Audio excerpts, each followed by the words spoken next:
Yes. Oftentimes, those that we have identified without the intentionality of a process in place and just like, well, they're really good at the job. The strongest skill set those people have, the muscle that is the strongest, is that muscle of operator, maintenance, keeping the train on the tracks, keeping the trains running on time. All hyper valuable skills, absolutely necessary for the functioning of an organization. However, it is a completely different muscle than vision casting and a completely different embrace of even the way that they communicate and share what's going on, the tone. In strong operators, there's often a like, well, change is necessary. We got to figure this out. There's not an embracing of it as this is exciting. It's like, we have to tolerate it. It comes with the territory. Yeah. Strong operators are amazing. We need them. And we need to recognize at the same time that that is not the same skill as vision casting. The strongest vision casters are able to inspire operators to then carry it out and do that work. But often we're not helping people understand even what it takes to cast vision, to bring that fire and see what's coming next. It's a muscle and you can develop it. And operators can develop it as well. Now you're going to have one way you lean harder than the other, but it also may make you pause and go, have I identified the right person? Because I am thinking this super strong operator is going to be my successor, but can they carry the vision? Can they motivate, engage, and inspire at that top level? The answer to that might be no. Yeah. And you might have that person. You just have been looking in the wrong place. Sure. That makes sense. That would be very tricky. A strong operator, like you said, so necessary. We need operators to keep things on the rails and keep moving forward. And so often it could be considered really inconvenient to think of having to kind of split this idea of operator visionary because we just love everything in one, and all in one.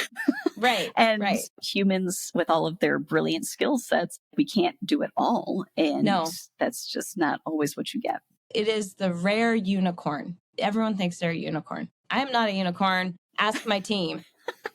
So like a strong visionary, I need people that bring structure and keep the trains running on time. Operator and visionaries should be holding hands all the time. If you thrust an operator into a visionary position and then all of a sudden expect them to be a visionary, but you haven't effectively communicated even what it means, let's talk about what it means to be a visionary. I think sometimes we use that word and we're like, I don't think that word means what you think it means. Right. So. Yes. Yeah. Let's go there. A visionary is the person that sees where the company, the organization, the services, the core, the heartbeat, they hold the heart of the culture. They own the essence of who are we and where are we going? And why do we exist? And why do we do what we do in this world? Not so much in the how. Sure. The nuts and bolts of execution is what operators excel at. But those visionaries are really good at saying, this is what we do. This is why it matters. And they get others engaged and excited to be part of this thing that is bigger than themselves. And they can see the future and they have a high risk tolerance. It's one of the biggest differentiators. Operators typically have a much lower risk tolerance.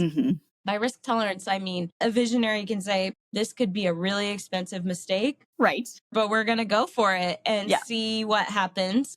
You need to do it with wisdom. Right. Not they're willing. It's not recklessness, but it's a willingness to try things. Yeah. It also is an ability to develop and nurture big key relationships. Visionaries are going out and bringing others in as customers, as collaborators. They're sitting around the tables. They're oftentimes doing a lot of the things that feel like to a lot of people from the outside, like, well, that must be nice. But they're going to the networkings. They're going to the parties. And I'm going to tell you, after a certain amount, the gloriousness of that wears off real quick. So I'm sure. Sounds like a nightmare to me. But you do it, man. You go out there and you do it and you stay engaged and, it's like working out. Once you're there, it's great. Just getting yourself there sometimes can be like, oh, here we go again, Right. Sure.